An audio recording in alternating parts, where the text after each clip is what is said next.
চার হাত পা কাজ করে না ইব্রাহিমের, তবুও মনের অদম্য শক্তির কারণে যেন হার মেনে যায় সকল কিছু। পড়াশোনা শেষ করে ডিপ্লোমা ইঞ্জিনিয়ারিংয়ে পাশ করে ঢাকার শহর পাড়ি জমায়। একটি ভালো চাকরি করবে, সেই চাকরির টাকা দিয়ে তিনি এবং তার মা বাবা উভয়কে তিনি চালাবেন। কিন্তু প্রশ্ন থেকে যায়, যেখানে সুস্থ সবল মানুষেরই চাকরি হচ্ছে না, সেই বাজারে চার হাত পায়ে সমস্যা, এই ব্যক্তির কি কোনো চাকরি হবে? কেমন আছেন বর্তমানে তিনি, কিভাবে চলছে তার সংসার, সেই কথাগুলো জানার চেষ্টা করব তার কাছ থেকে।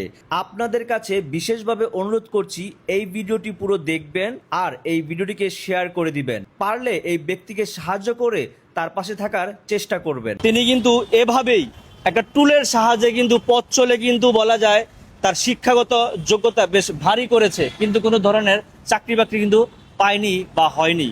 এই যে একটা টুলের সাহায্যে আপনি চলাফেরা করছেন, মানে এটা কেন?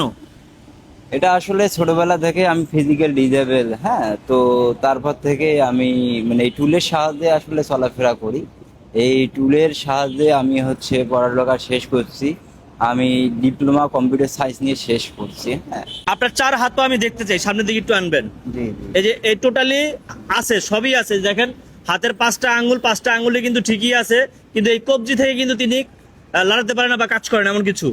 এই হাতও সেম, এই হাতও সেম, দুই পা কি সেম? জি জি।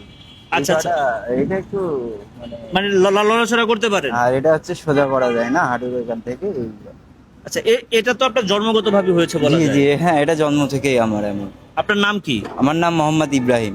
ইব্রাহিম ভাই, তাহলে এই চার হাত পা এভাবে নিয়ে আপনি কিভাবে আপনি ডিপ্লোমা কমপ্লিট করলেন?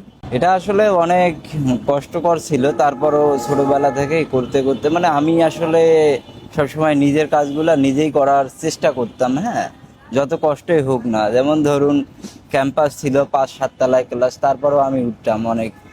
অনেক কষ্ট হইতো, তারপরও আমার একটা মানে মানে মনে একটা আমি জেদ নিছিলাম কি, মানে আসলে ভাই দেখেন রাস্তাঘাটে দেখতে পারবেন অনেকজনে আমার মতো ফিজিক্যাল ডিজেবল পার্সন আছে, তারা হচ্ছে ভিক্ষা করে বা কোনো না কোনো ভাবে চলতেছে। তো আমি তাদের থেকে একটু ডিফারেন্ট কিছু চিন্তা ভাবনা করছিলাম, যে আমরা ফিজিক্যাল ডিজেবল পার্সনেরা মানুষের বোঝা হব না কখনো। আমরা চাই নিজের পায়ে দাঁড়াইতে, বা আমরা এই দেশটার জন্য কিছু করতে চাই, ঠিক আছে? তো এই তার ধারাবাহিকতায় এই পর্যন্ত আমি আসি। কম্পিউটার সায়েন্স নিয়ে ডিপ্লোমা শেষ করছি। আমার ফ্যামিলিটা আসলে ওই রকম মানে মিডিল ক্লাস বললেই চলে, কোনো মানে ডেইলি লেবার, মানে দিন আনি দিন খাই এরকম পরিস্থিতি। ঠিক আপনার আছে? পরিবারে কয়জন সদস্য, আর আপনি ছাড়া আপনার পরিবারে এরকম আর কেউ আছে কিনা? না না, আমার পরিবারে আমি ছাড়া কেউ নাই, শুধু আমি এইরকম। বর্তমান আমার বাবা মা, আমি, আমার বড় ভাই, তার বাচ্চা আছে। তবে আমার বাবা মা আমি এখন হচ্ছে একসঙ্গে থাকি, আলাদা খাই আর কি, এই। বিয়ে করেছেন আপনি? জি না, এখনো বিয়ে করি নাই। আচ্ছা, এই যে পড়াশোনা শেষ করেছেন, কত বছর হয়েছে, আর কোনো চাকরি পেয়েছেন কিনা? আমি 2023 সালে আসলে পড়াশোনা আমার ডিপ্লোমা শেষ হয়। হ্যাঁ, তারপর থেকে আমি টুকটাক একটু কোম্পানিতে ছোটোখাটো জব করতাম বা করি, কিন্তু এটা দিয়ে তো ভাই চলে না, কারণ একজন ফিজিক্যাল ডিজেবল পার্সনের ঢাকাতে কিন্তু স্টে করা অনেক ডিফিকাল্ট, ঠিক আছে? আর বাংলাদেশের যে প্রেক্ষাপট, আপনি গভর্নমেন্ট জবে কোথায় অ্যাপ্লাই করবেন, সেখানে তো ভাই সব টাকার খেলা চলে। তো আমরা তো অনেক কষ্টে পড়াশোনা করছি, তো এখন টাকা দিব কিভাবে বলেন? সেই জন্য জবও হয় না, কোনো কিছু হয় না ভাই। কোন বিষয় হচ্ছে আপনার যে অবস্থা, এই অবস্থা থেকেও দেখি আমরা রাস্তাঘাটে অনেকে ভিক্ষা করে, বা এর চেয়ে হালকা একটু সমস্যা, এক হাত ভেঙে গেছে বা বাঁকা হয়ে গেছে, তারাও দিয়ে ভিক্ষা করে। তাহলে আপনার পরিবার চাইলে তো আপনাকে দিয়ে ভিক্ষা করিয়ে মাসে মাসে অনেক টাকা ইনকাম করতে পারতো, এটা করলো না কেন? আসলে আমার পরিবারেরও ইচ্ছা ছিল ছোটবেলা থেকে যেন আমি পড়াশোনা করে একটা হচ্ছে ভালো কিছু করতে পারি বা তাদের পাশে দাঁড়াতে পারে, কিন্তু দেখেন ভাইয়া, তাদের সব স্বপ্নই পূরণ হইলো, পড়াশোনাও কমপ্লিট হইলো, কিন্তু আমি তাদের পাশে সেইভাবে সাপোর্ট দিতে পারতেছি না। হ্যাঁ, এখন জব বা চাকরি বাকরি না থাকলে কিভাবে হচ্ছে তাদের পাশে সাপোর্ট দেবো? এখন বাবা মারও বয়স হয়ে গেছে, বাবা কাজ টাজ করতে পারে না, তো সব মিলে আর কি ডিফিকাল্ট অবস্থা হয়ে গেছে। আচ্ছা, আপনার রেজাল্ট কত ছিল? আচ্ছা, আমার আউট অফ 4 এর মধ্যে 3.77 ছিল। 3.77? জি জি। আচ্ছা, মোটামুটি বেশ ভালো একটা জি রেজাল্ট নিয়ে এসেছিলেন।